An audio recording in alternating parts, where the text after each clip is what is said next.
This is a process of choosing people by obtaining and assessing information about the applicants with a view. The performance of a candidate depends upon his discipline, his nature, his attitude towards the work. Interview is a process where I'm going to check your communication skill to your commitment level. Panel-based interview. The questions can come from any angle possible and from any area possible.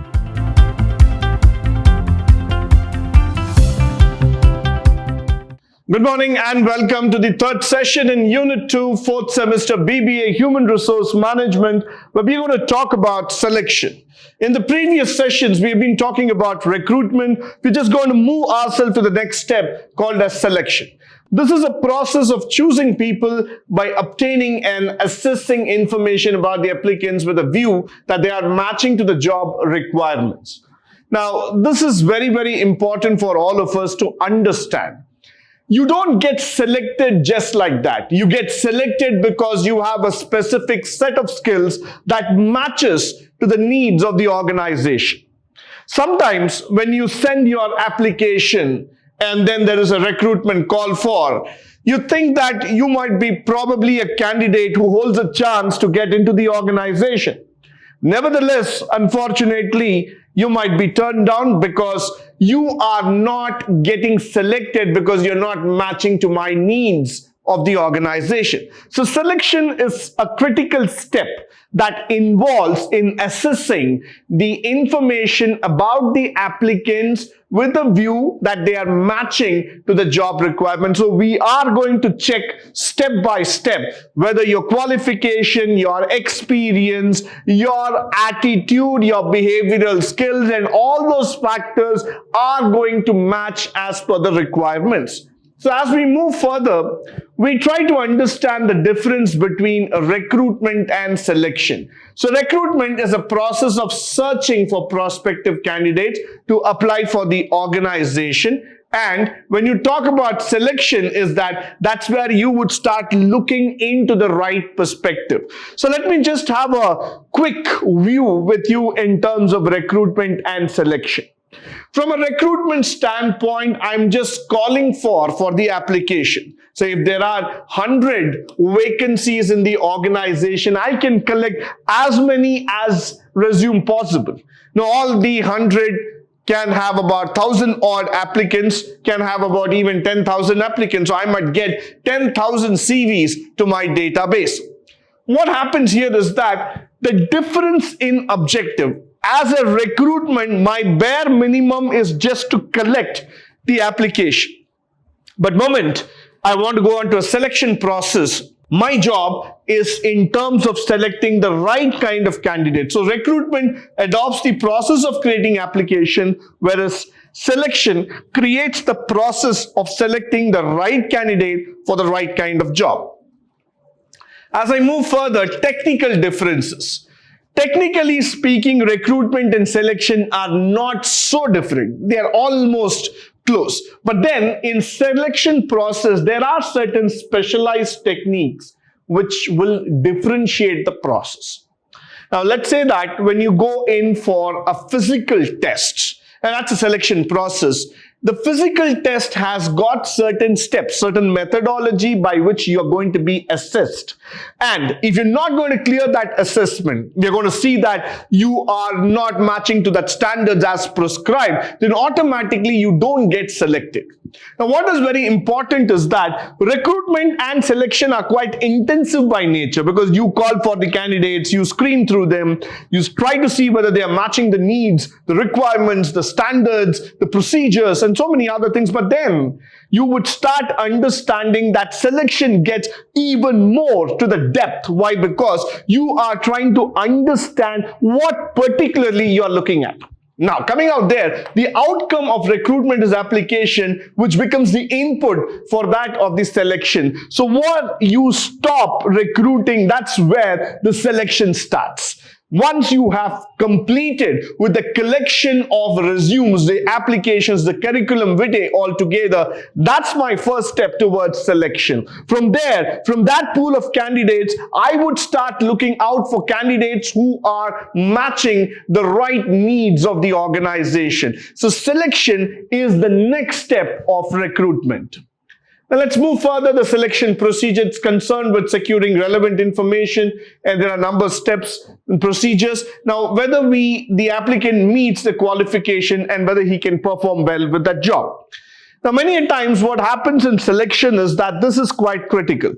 We do select the candidate, we find that the candidate is good enough, he can be a part of the organization, he has all the right skills, the right attitude and everything, but then will he perform well on the job is always a question mark. Why? Because that is not something that selection can guarantee.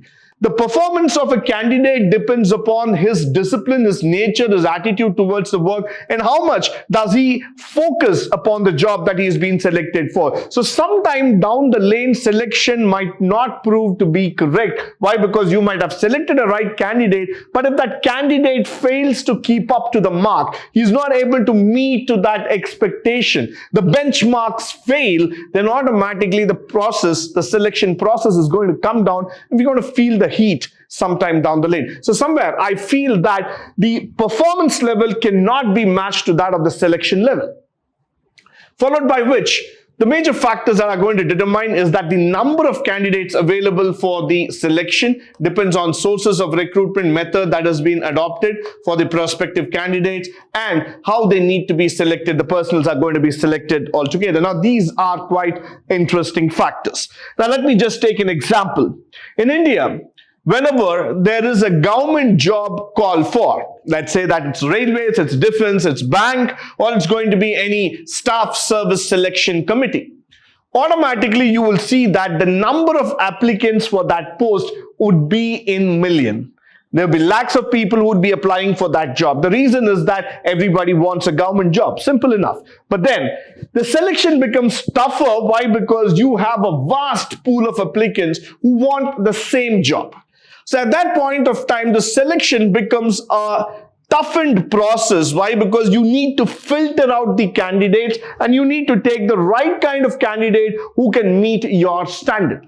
So in that sense, what we do here is that when the number of people for that job starts going up higher and higher, that means we need to start making the selection process tougher and tougher. So we need to have more steps to filter out candidates. Now, vice versa. The number of people who apply for a private job, that too for certain companies, are less. That time the selection procedure is also quite simple. Now, what happens is that we start identifying the prospective candidates with the help of a selection process where we try to understand how can we make a difference. Moving forward, let's talk about the interview. Interview is a procedure that's used to get the information. I'm going to make this word very, very clear. Information from a person and assess his potential for the job being considered. It's an oral response, as all of us know, and oral inquiries by the interviewer. If interview was so easy, probably I would have been selected for all the jobs that I would have applied. But coming back to the reality, the real picture here about an interview is that it's quite tough process. Why? Because interview is being designed to make a candidate fail. Interview is never designed to just select the candidate who walks into the room. Let's understand the ground reality very, very clearly. Interview is a designated process where I'm going to ask you certain tough questions, and if you're not going to answer the questions exactly the way I wanted, then you might not clear the test. I'm not sounding negative. I'm not trying to demotivate you or dethrone you altogether, but I'm trying to tell you the reality. Interview is not just about an oral inquiry. Interview is not about understanding who you are, but interview is a process where I'm going to check your communication skill to your commitment levels. Whatever you say will be recorded. Whatever you are going to project will be tested against you at some point of time. So whenever you're attending an interview, let's be very, very clear that we know what we are speaking.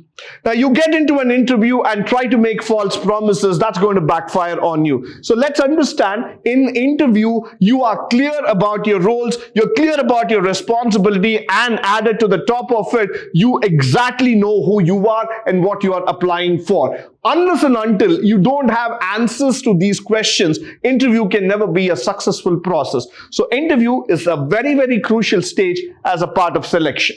Moving further, The interview selection committee can be one-on-one, normally what you see in private organization, one manager and one candidate, 2 or more people there, a panel of selection members. Now things get even more tougher, and sequential interview involves a series of interviews. Each interviewer will be a part of it. So what is it that's so interesting altogether? Normally, if it's one-on-one, people feel a little comfortable. Why? Because the questions are going to come only from one person. Moment it starts going to 2 or more, or let's say when we get into a panel-based interview, the questions can come from any angle possible and from any area possible. So the candidate needs to be extremely confident about answering the questions. Sometimes when you go for a panel-based interview, the people who are sitting across the board might be experts from different walks of life. So they expect questions, they try to get onto the answers in such a way that you might find it difficult, or you might find that you are cornered to a certain extent.